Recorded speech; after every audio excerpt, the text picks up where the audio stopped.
하겠습니다. 제가 먼저 읽겠습니다. 하나님의 아들 예수 그리스도의 복음의 시작이라. 선지자 이사야의 글에 보라, 내가 내 사자를 내 앞에 보내노니 그가 내 길을 준비하리라. 광야에 외치는 자의 소리가 있어 이르되 너희는 주의 길을 준비하라. 그의 오실 길을 곧게 하라. 기록된 것과 같이 세례 요한이 광야에 이르러 죄사함을 받게 하는 회개의 세례를 전파하니 온 유대 지방과 예루살렘 사람이 다 나아가 자기 죄를 자복하고 요단강에서 그에게 세례를 받더라. 요한은 낙타털 옷을 입고 허리에 가죽띠를 띠고 메뚜기와 석청을 먹더라. 그가 전파하여 이르되 나보다 능력 많으신 이가 내 뒤에 오시나니 나는 굽혀 그의 신발끈을 풀기에도 감당하지 못하겠노라. 나는 너희에게 물로 세례를 베풀었거니와 그는 너희에게 성령으로 세례를 베푸시리라. 그때 예수께서 갈릴리 나사렛으로부터 와서 요단강에서 요한에게 세례를 받으시고 구원 물에서 올라오실새 하늘이 갈라짐과 성령이 비둘기같이 자기에게 내려오심을 보시더니, 다 같이 읽겠습니다. 하늘로부터 소리가 나기를 너는 내 사랑하는 아들이라 내가 너를 기뻐하노라 하시니라. 아멘. 오늘 우리가 오늘부터 굉장히 긴 시간 동안 아마도 우리가 이제 부활 주일 전까지 아마 마가복음 큐티를 이제 진행하게 되는데요. 제가 이전에도 마가복음 큐티를 했었는데 이번에 큐티하면서 이렇게 공부를 또 하는 거죠. 이렇게 공부를 또 해봤는데 저 성경이 끝이 없어요. 성경이 끝이 없고 늘 새로운데, 이게 마가복음을 다시 공부하다 보니까 이전에 알던 것이 있었는데 마가복음은 또 하나의 굉장히 중요한 핵심이 하나 있다는 사실을 알게 됐어요. 그게 뭐냐? 마가복음의 핵심은 종말론이라는 거예요. 말하자면 이런 거죠. 마가가 자신의 복음서를 쓸 때 어느 기록물이나 다 그렇지만 분명한 목적이 있었을 거 아닙니까? 그러면 이 마가복음의 목적이 뭐냐라고 할 때 이렇게 생각하시면 돼요. 마가복음 안에는 마가 자신이 경험한 일들 중에서 가장 중요하다고 생각하는 사건이 있었어요. 이게 내가 살아가는 시대, 그리고 새로운 복음의 시대가 열리는 데 있어서 가장 중요한 사건이다. 이 사건이 있었다라는 거죠. 그런데 이 사건은 왜 중요하냐? 예수님이 바로 그 사건을 이루기 위해서 오셨고 그 사건이 반드시 일어나야만 오늘 말씀 1절이 말하는 것처럼 예수 그리스도의 복음은 그때서야 시작이 되는 거예요. 그러면 예수 그리스도의 복음을 시작하게 하는 마가복음의 중심이 되는 사건은 뭐냐라는 거예요. 그러니까 마가는 지금 그 사건을 중심에 딱 놓고 나머지 내용들은 이 사건을 해석하기 위한 내용이다, 이렇게 보셔도 무방한 거예요. 그러면 마가복음 안에서 새로운 사건을 불러오는 예수 그리스도의 복음을 시작하게 만드는 바로 가장 중요한 핵심적인 사건이 뭐냐라고 하면 바로 그게 마가복음 13장에 기록된 성전의 파괴 사건이에요. 성전이 완전히 파괴되는 이 종말의 사건, 이게 중요하다는 거죠. 그러면 이 사건은 왜 이렇게 중요한 사건이냐? 이렇게 설명하면 좋을 것 같아요. 어떤 남자가 결혼을 하면서 평생 서로를 사랑하겠다는 징표로 반지를 나눠 가졌어요. 그런데 이제 결혼해서 살던 어느 날 아내의 손에 그 반지가 없는 거예요. 그래서 이제 남편이 그 반지가 어디 갔냐 물어보니까 아내의 대답이 뭐냐? 이제 그게 나한테 필요가 없어서 내가 버렸어, 이렇게 얘기를 하는 거예요. 그러면 여러분, 이 말 뜻 뭐가 됩니까? 이제 나는 당신과의 결혼 생활이 의미가 없고 나는 이제 이혼했으면 좋겠어, 이렇게 생각할 수 있는 거잖아요. 언약의 징표를 파괴했으니까. 그런데 유대인들에게 있어서 성전이 이런 거라는 거죠. 그러니까 성전은 뭐냐면 부부의 언약을 상징하는 반지가 성전이었다는 거예요. 그러니까 이런 거죠. 이스라엘 백성들이 출애굽을 한 다음에 광야로 나갔어요. 그런데 그때 이스라엘 백성들이 제일 두려워했던 게 뭔지 아십니까?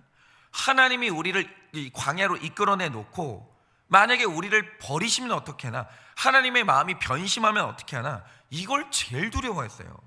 그러자 하나님께서 나는 너의 평생의 하나님이고 너는 나의 영원한 백성이라는 징표 하나를 주신 거예요.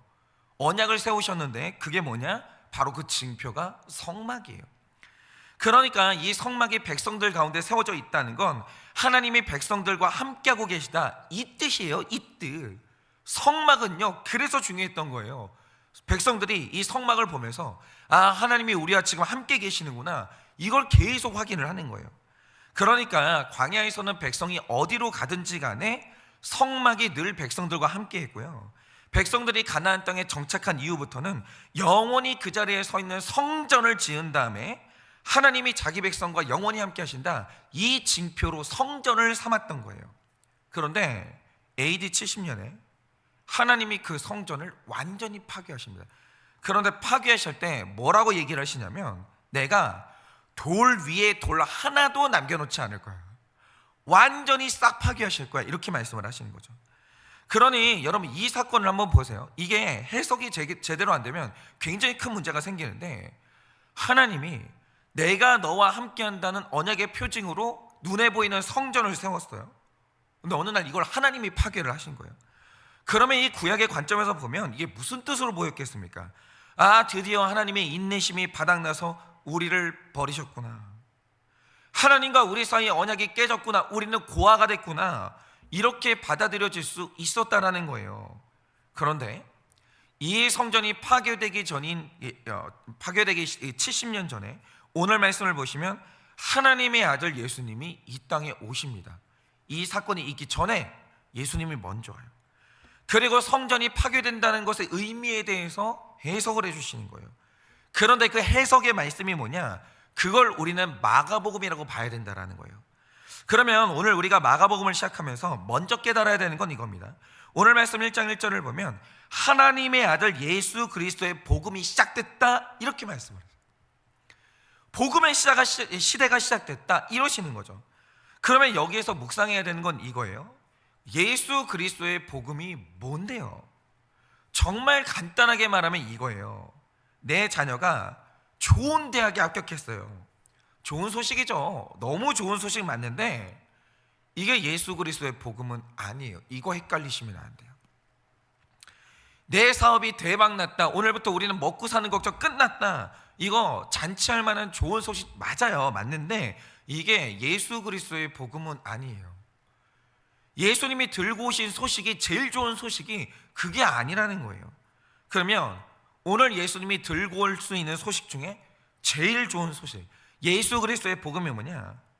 지옥 가야 되는 당신의 영혼이 천국으로 옮겨지는 구원을 받았다. 당신 이제 죽지 않고 살았다. 이게 예수 그리스도의 복음이에요. 그런데 중요한 건 이거죠. 죽어야만 하는 나에게 있어서 영원히 사는 예수 그리스도의 복음이 내게 안 되면 아무 소용이 없는 거예요.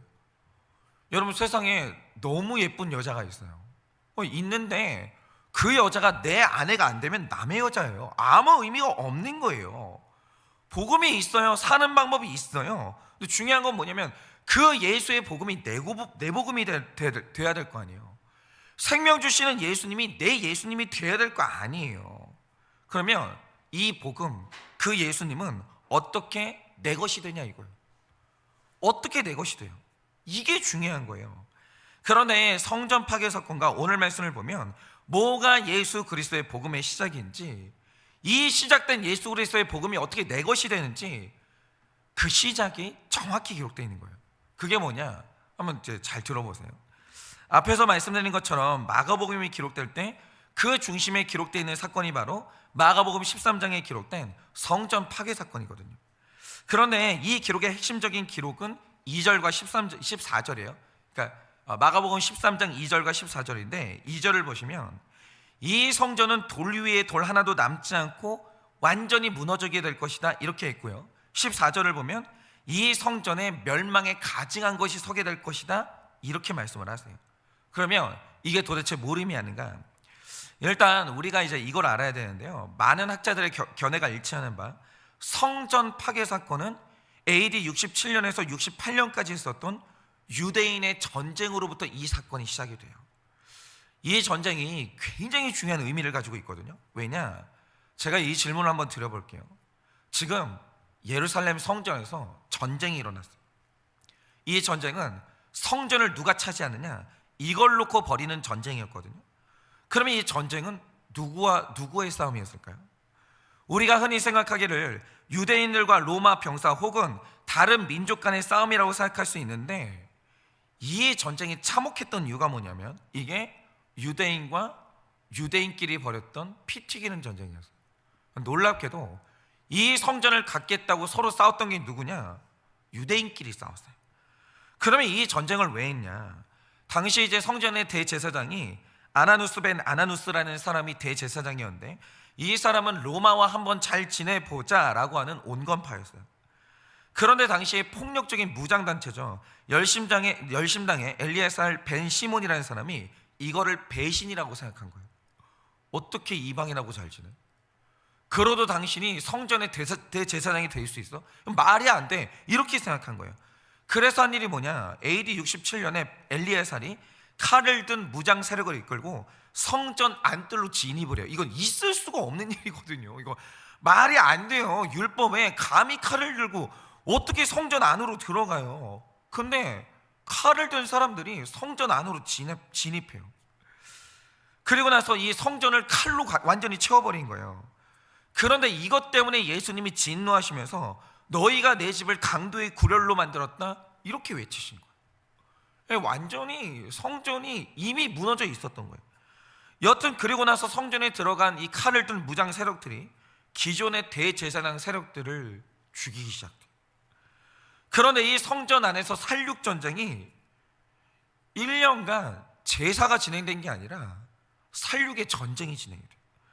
그리고 그 시간 동안 성전은 회개하는 동물의 피가 아니라 사람이 서로를 죽이면서 흘린 피로 범벅이 돼요.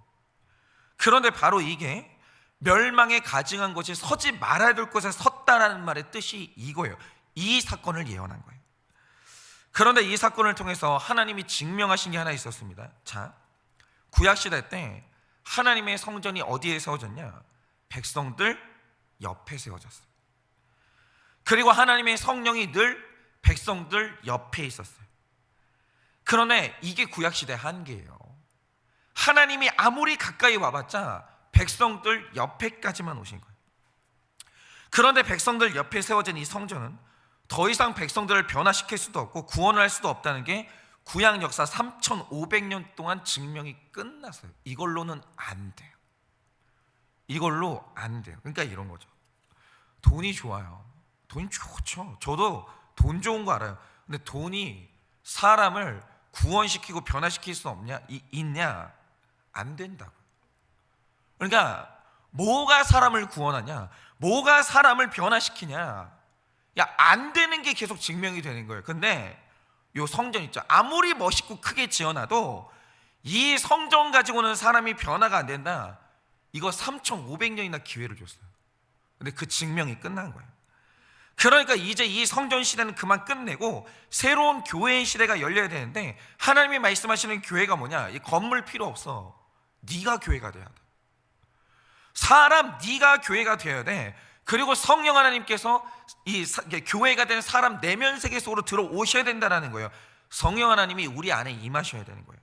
그런데 그러기 위해서 이 예수 그리스도의 복음의 시대가 시작되기 위해서 반드시 먼저 있어야 되는 일이 뭐냐? 그 전에 사람들이 너무나 귀하게 여겼던 성전이 돌 위에 돌 하나도 남지 않고 완전히 무너지고 종말을 맞이해야 되는 거예요. 그래서 마가복음의 핵심은 종말론인 거예요. 종말이 있어야 새 시대가 시작이 되는 거예요. 그런데 여기에서 무너짐의 핵심은 이런 겁니다. 그러니까 이런 거죠. 성전과 교회는 영광에 있어서 하늘과 땅 차이인데, 말하자면 이런 거예요. 인터넷 시대는 검색의 시대잖아요. 그러니까 이런 거죠. 그런데 AI 시대는 컴퓨터가 나보다 똑똑하게 생각하는 시대예요. 검색의 시대가 아니라 AI 시대는 생각의 시대라는 거죠. 질문의 시대고. 그럼 이제 어떤 일이 벌어지냐? 이전에는 인터넷이 정보의 혁명이다, 이 인터넷 없이는 살 수 없다, 이게 인간 지성의 최고봉이다 이랬는데, 그거보다 훨씬 더 영광스러운 AI가 등장하는 순간 이전에 사람들이 열광했던 인터넷은 아무것도 아닌 게 되는 거예요. 아무것도 아닌 게. 이전에 너무 귀했던 게 아무것도 아닌 게 돼야 새 시대가 오게 되는 거예요. 그런데 이전에 내가 너무 소중해서 죽고 못 살던 것이 예수님이 오심으로 말미암아 아무것도 아닌 것이 되는 그 사건, 이것에 대한 미련이 돌 위에 돌 하나도 남지 않고 무너지는 사건, 바로 그게 있어야만 예수 그리스도의 복음이 시작되는 거예요.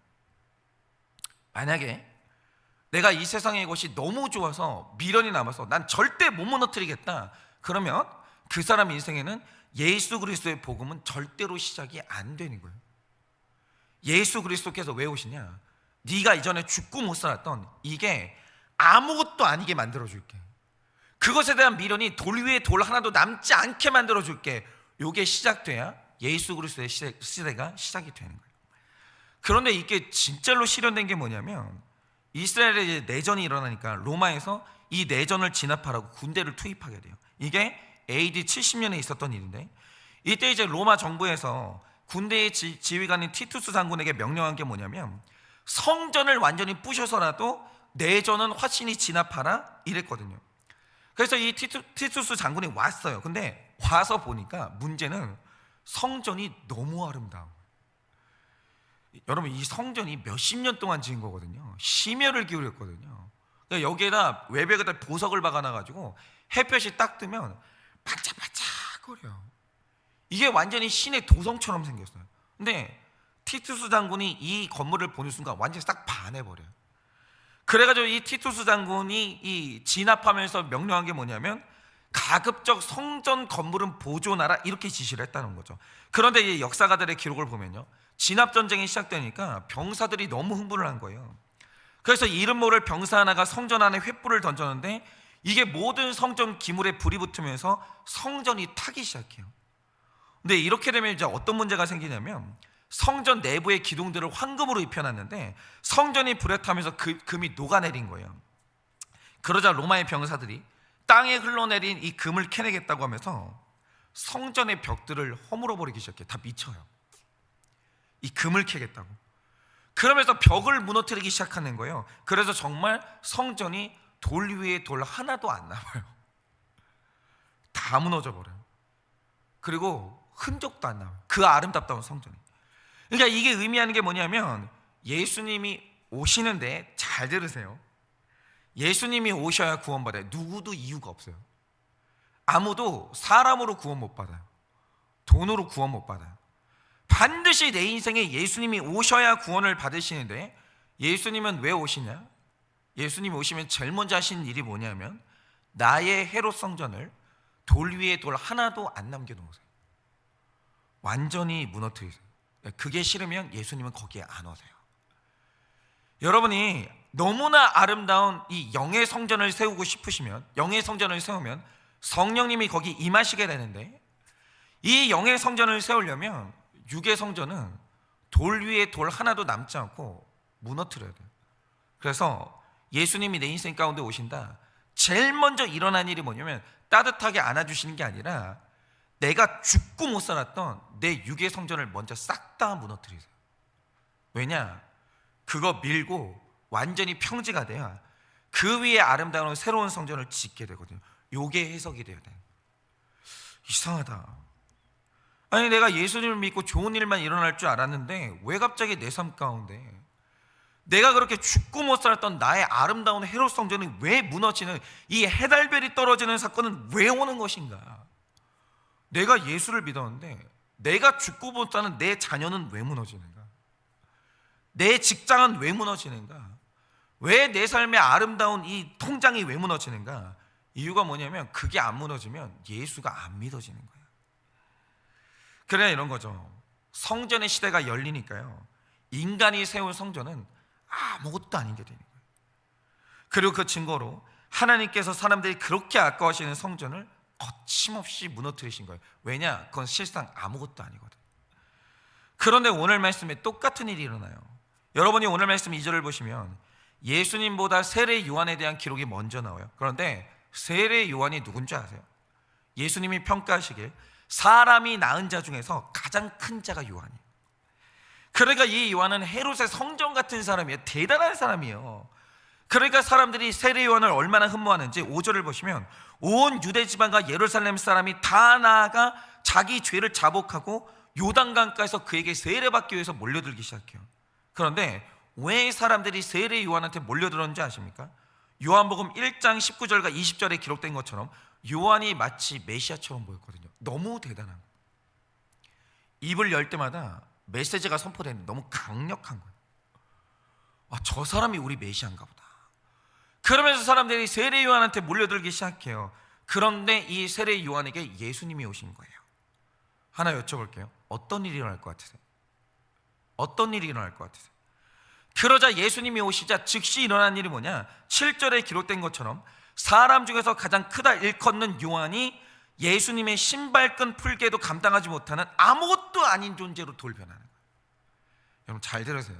사람이 예수 만나기 전에 세상에서 제일 중요한 게 누군지 아세요? 나예요. 아버지가 자식 태어나면 자식이 제일 중요할 것 같으세요? 엄마는 자식이 태어나면 자식이 제일 중요할 것 같으세요? 천만의 말씀이에요. 세상에 중요한 거 많죠. 근데 중요한 것 중에 제일 중요한 게 뭐냐? 나예요. 누구도 거기서 못 벗어나요. 내가 너보다 중요해요. 언제나 그래요. 근데 어떤 한 사람의 인생 가운데 예수님이 임하세요. 즉시 일어나는 일이 뭐냐? 내가 아무것도 아닌 게 돼요. 내가 아무것도 아닌 게 돼요. 하나님의 나라와 내가 사랑하는 예수님이 나보다 더 중요하게 돼요. 근데 이걸 이제 성경은 뭐라고 하냐? 이걸 자기 부인이라고 해요. 자기 부인이 안 되면 예수님 못 따라가요. 아무도 예수님 못 따라가요. 예수님을 만나는 순간 내가 아무것도 아닌 존재가 돼야 사람은 거룩해지고 선해지는 거예요. 그 이기심이 파괴돼야 되는 거예요. 돌 위에 돌 하나도 남지 않아야 되는 거예요. 예수님이 오시잖아요. 그 작업을 시작하시는 거예요. 그러니까 오늘 말씀이 말하는 예수 그리스도의 복음의 시작이 뭐냐? 사람마다 헤롯 성경처럼 세례 요한처럼 내 인생에서 가장 크게 여기고 중요하게 여기던 것들이 있는데, 어떤 사람들을 보면요, 사람들에게 사랑을 받는 게 인생에서 가장 큰 헤롯 성전인 분들이 있어요. 어떤 사람은 경쟁에서 이기는 게 나의 가장 중요한 세례 요한인 사람이 있어요. 어떤 분들은 내 학벌이 서울에 집 한 채 사는 게, 그리고 저 같은 목사들은 대형교회 목사 되는 게 인생에서 가장 중요한 헤롯 성전인 사람들이 있어요. 다 자기 인생에 헤롯 성전이 있어요. 다 자기 인생에 절대로 놓지 못하는 세례 요한이 한 명쯤은 있다고요. 그런데 어떤 사람들이 그런 게 아니고 모든 사람 안에 다 그런 육적인 게 있어요. 그런데 예수님이 임하셔서 복음이 시작되는 순간 그때 일어난 일이 뭐냐? 내가 인생에 그렇게 중요하게 여겼던 것들이 아무것도 아닌 게 돼요. 이 일이 일어나야 돼요. 저 같은 경우에 제가 이제 가장 중요하게 생각하는 저의 헤롯 성전이 뭐냐면, 저는 제가 존중받는 게 그렇게 중요해요. 왜냐? 저는 이제 열등감의 뿌리가 진짜 말로 할 수 없이 깊은데요. 저는 이제 태어난 체질 자체가 인정받고 싶은 욕구를 저희 삼형제 중에서 제일 크게 가지고 태어났어요. 제가 이게 기질 자체가 이제, 그러니까 제가 스타라는 게 아니라 스타가 되고 싶은 열망을 가지고 태어났거든요. 이 기질 자체가. 그런데 문제는 뭐냐면 체질 자체가 가족 중에서 제일 열등한 거예요. 그래서 저는 원가정에서 살 때 인정받아 본 적이 한 번도 없었어요. 제가 늘 제일 많이 들었던 말이 뭐냐면, 방정 떨지 마라. 저희 아버지가 저만 보면 그 얘기를 했어요. 방정 떨지 마라, 다리 떨지 마라, 가만히 좀 있어라. 너는 도대체 뭐가 불만이냐? 가만히 있는데 뭐가 불만이냐고 물어보는 거예요. 정신없어 죽겠다. 그러니까 늘 이런 말만 듣고 살았거든요. 가만히 있어라. 너는 뭐가 잘못됐다. 저는 이제 어릴 때부터 늘 그런 말을 듣고 살았어요. 그래서 저는 제가 이제 뭐가 크게 잘못된 인간, 뭐가 내가 열등한 인간, 이런 이제 열등의식에 시달리고 살았기 때문에 설교를 하고 나면요, 오늘 설교가 좋았다는 사실에 대해서 반드시 확인을 받아야 돼요. 안 그러면 열등감이 올라오면서 수치심과 불안 때문에 살 수가 없는 사람, 아무것도 못해요. 그날 하루는 확인을 받지 않으면. 그래서 이제 제가 이제 어느 날 사역을 하다가 제가 이제 무시를 당했다는 느낌이 들면 어떤 생각이 제일 먼저 드냐면, 그동안 열심히 숨겨왔는데 열등한 내가 들켰다. 이게 너무 큰 두려움에 휩싸이는 거예요. 열등한 내가 들켰다. 아무것도 모르고 아무것도 할 줄 모르는 무능한 내가 들켰다. 나 이제 어떻게 살지? 이게 저를 확 그냥 눌러버리는 거예요. 그래서 저는 이제 어떤 사람이 나를 존중해 주지 않고 나를 무시했다는 생각이 들면 이제 그 사람하고 나하고는 원수 되는 거예요. 왜냐면 네가 나를 수치를 줬거든요. 이게 살 수가 없는 거예요. 그래서 제가 이 존중받는 사람이라는 이 헤롯 성전을 세우기 위해서 얼마나 애를 썼는지 몰라요. 그냥 공부를 하는데 지식을 쌓기 위한 공부를 하는 게 아니라 어떻게 하면 사람들에게 지성인으로 보일 수 있을까?